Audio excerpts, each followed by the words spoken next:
as the voters go to the polls. And Richmond Tigers eye off another premiership after securing their third grand finals berth in 4 years.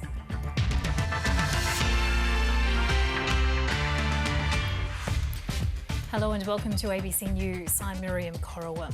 Victoria Premier Daniel Andrews says it's unacceptable 17 New Zealand passengers were allowed to travel to Melbourne via Sydney last night. Mr Andrews says he made it clear to the Prime Minister that Victoria was not ready to be part of the new Trans-Tasman travel bubble. James Hancock has the story. The Premier has taken a swipe at the federal government and Border Force over the arrival of 17 people from New Zealand late yesterday afternoon. They travelled to Sydney under the Trans-Tasman bubble arrangement but continued on to Melbourne. Victoria is open, but Daniel Andrews says he made it clear to the Prime Minister that the state wasn't part of the New Zealand travel bubble. He says he wrote to Scott Morrison this morning to express his disappointment at the situation. He's also expressed frustration at a delay in getting passenger details from Border Force so police or authorised officers can visit the travellers to explain Melbourne's coronavirus rules. More New Zealand travellers are expected to arrive in Sydney tomorrow, and the Premier says he doesn't want a repeat of the situation. Surely it's not beyond those who are responsible for the borders of our nation making sure that only those who are in that New Zealand bubble can receive domestic passengers after they have arrived into an international airport. Victorians are rejoicing at today's case numbers, from a peak of more than 700 a day at the height of the second wave to just one case today. Melbourne's 14-day case average has also dropped to 8.1. It's 0.5 in regional Victoria. But there's still 148 active cases and 17 mystery cases, and one of those is a child in hospital. The Federal Health Minister Greg Hunt says Victoria should take the next step, including reopening hospitality businesses when the state announces an easing of restrictions tomorrow.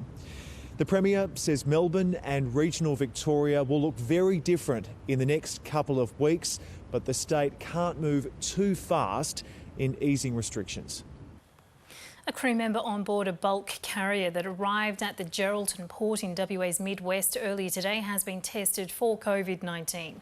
WA Health says the remaining 19 crew members who are not showing any symptoms will not disembark the vessel.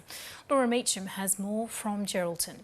The key integrity berthed at Geraldton Port behind me this morning, where a team of WA Health officials are waiting to test a crew member for COVID-19. The ship left Manila on the 6th of October, and crew members were tested before they boarded. At this stage, only one of the 20 crew members on board is symptomatic, and it's understood that crew member is isolating in their cabin. WA Health said a nurse will board the ship to test the crew member. The results will be fast-tracked and are expected to take only a couple of hours.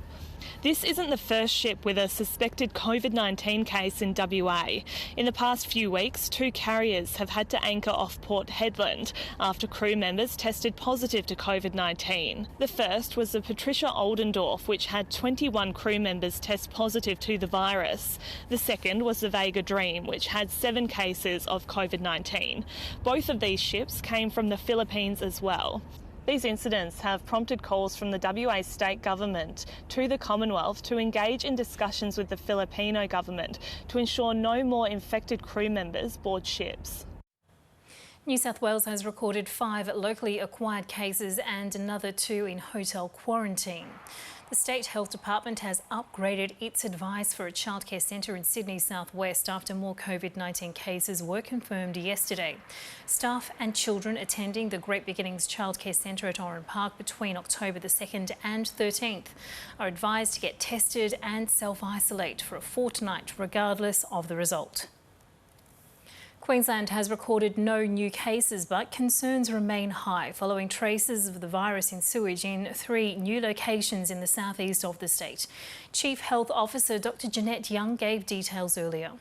We've tested sewerage across the state now for several months and we're starting to see positives. We had that positive up in Townsville.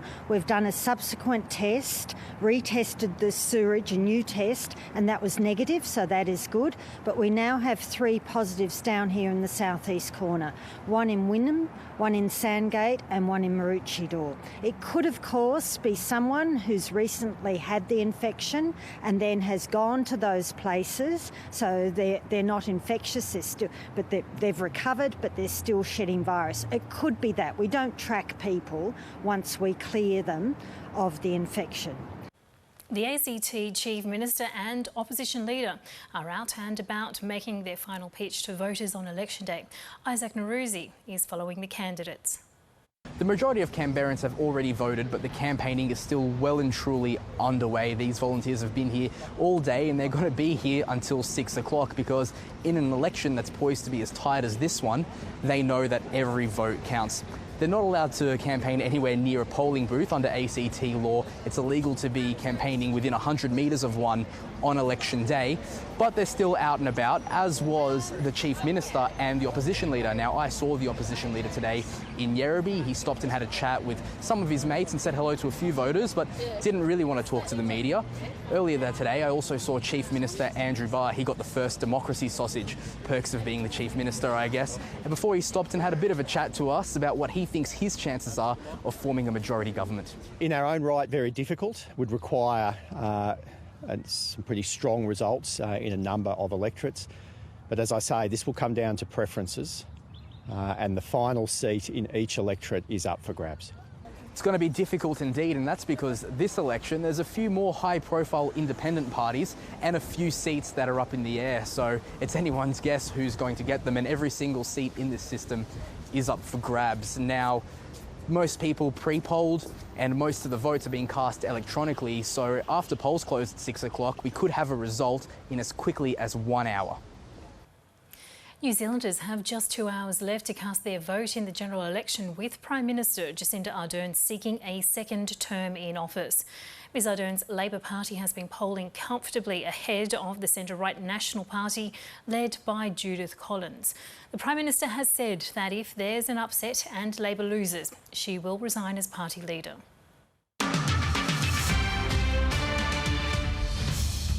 French police have shot dead a man who stabbed and decapitated another man with a knife in a suburb northwest of Paris.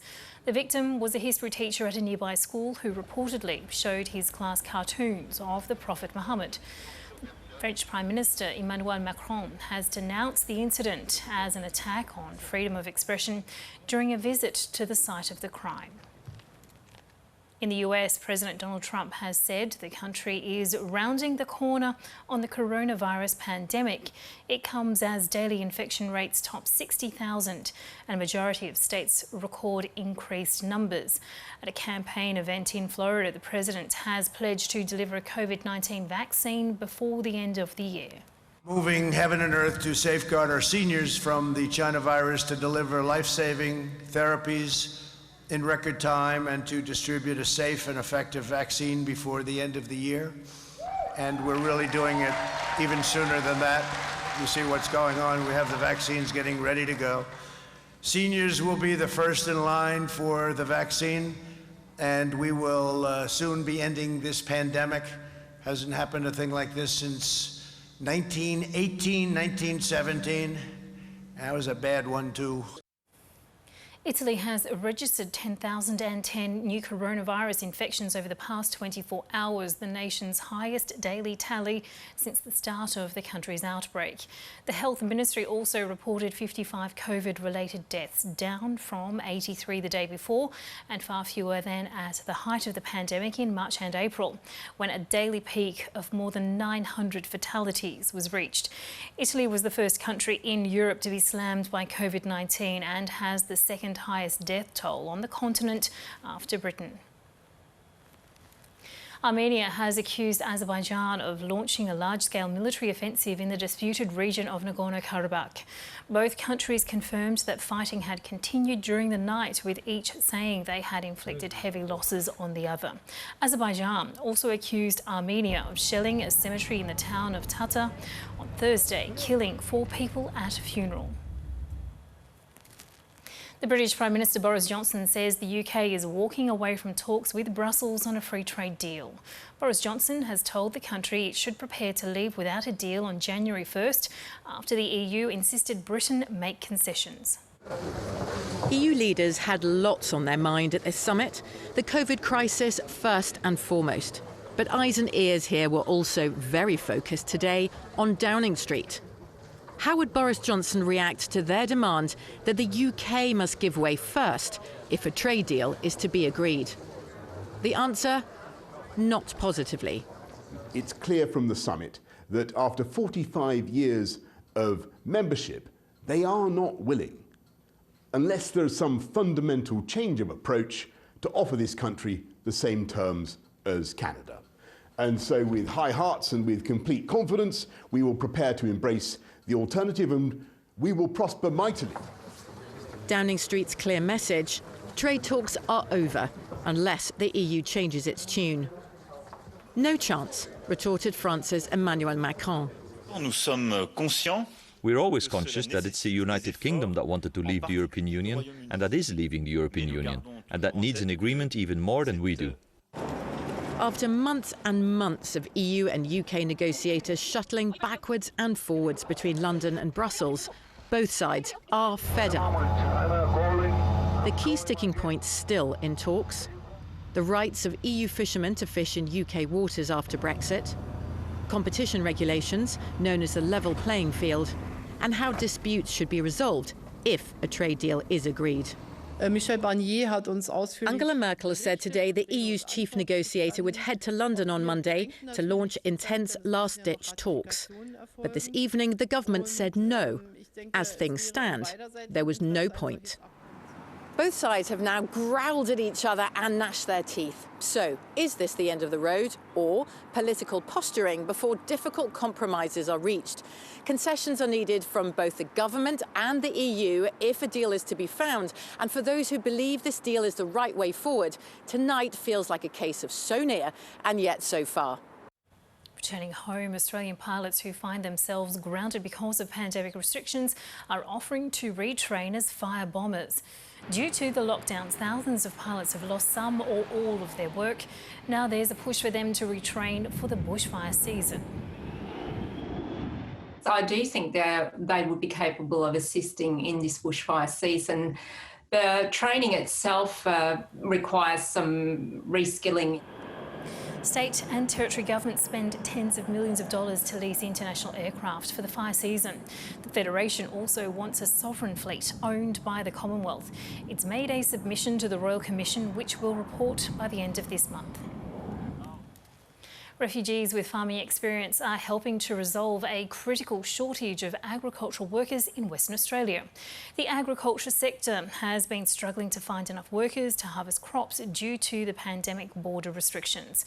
But a new training program tailored to bring refugees up to speed with farm work is proving to be very popular.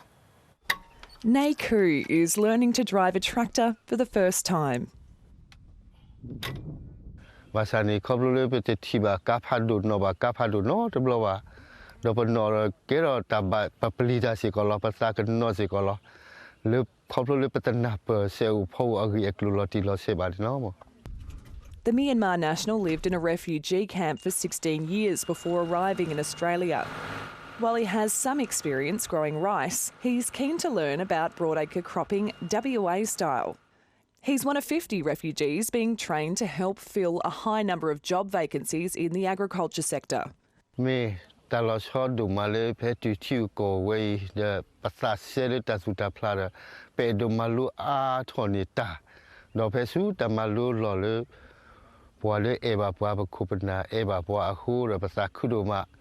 Trainees are also learning work health and safety procedures and how to use chemicals, leading to nationally recognised qualifications. Carefully walk backwards. We don't want to be walking into where we're spraying. It's part of a suite of state government measures to address the worker shortage. With headers already rolling across the wheat belt, the prospect of newly trained workers is welcome.